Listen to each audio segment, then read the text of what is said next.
over here you can see that I have this blog right here, and this blog has a certain theme to it. So what you can do is you can go around and then restore out a theme that you have saved as well, if you have downloaded out a theme and saved it on your computer, or maybe you have downloaded it from another computer or from another blog.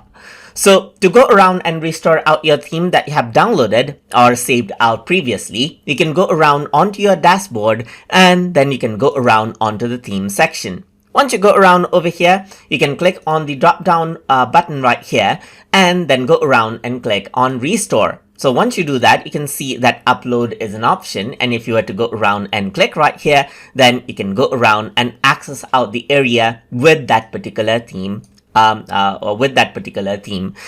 then select out the theme file. So over here you can see that TutorTube example is a file right here that I actually previously downloaded, which is in XML format. So I'm just going to go around and open this out right here. Once you do that, you can see that it's restoring the theme, and this is what you have. So now if I were to go around over here and refresh it, it's a custom theme, and now you can see that theme is applied. So whatever theme you may have backed up is visible over here just like this now. And that is how you can go around and restore out themes inside of Blogger. So I hope you guys learned something as always. And as always, please like, comment, share, and subscribe.